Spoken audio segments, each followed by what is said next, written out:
So, in our tech planning journey this week, we're moving on to team, and this is a really exciting topic. And I suppose a couple of times now I've gone about saying something's very important, and whilst all these steps are very important, team is super duper important. So, let's talk about it for a second. When we're talking team in a tech plan for a school, continuing on the series that we've been doing for the last few weeks, what we're talking about are the key individuals that are going to make up your tech team for your technology plan and thereafter your technology journey. So let's have a quick chat about what those members look like. We need some key individuals. One of those key individuals is we need decision makers, and one is adequate as long as they can influence the team, but we do need a decision maker in that room.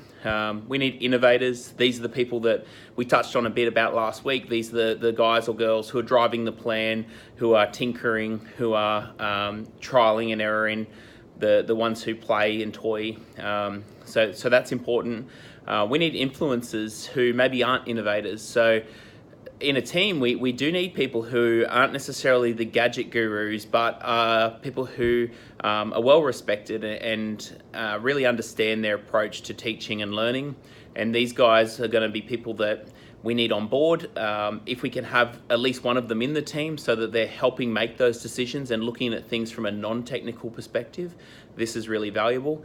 The other important part here is when we get that person to really shine and strive to take up the technology, others in the organization, in the school, are going to look at that individual and say, you know what, it's not just because they're a guru, it's not just because they're a techie, they can do it, and they're somebody who I potentially, if they can do it, I can do it.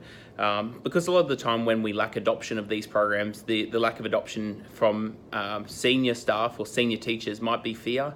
I really know what I'm doing, I've been doing it for a long time, and all of a sudden you're asking me to do something that I'm not confident in, I'm not comfortable that I'm superior at. So that's really important.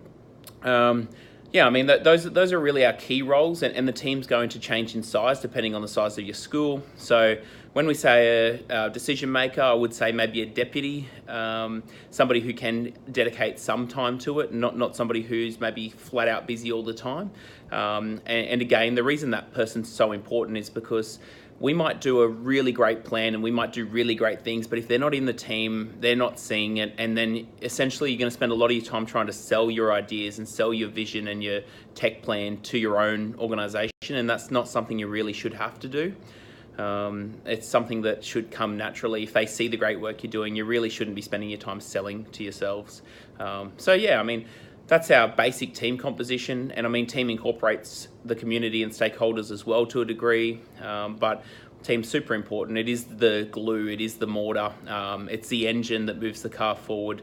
It's going to change, it'll grow and adapt. So we focus on team a lot, and team is something that there's no one size fits all. We really do need to have a look at who you've got that's valuable, that can contribute. So have a good think about team when you're planning. As always, if you want more specific advice, more help on this stuff, please reach out to me directly. Absolutely keen to help. Yeah, in the meantime, we'll touch base next week with a new topic. Thanks.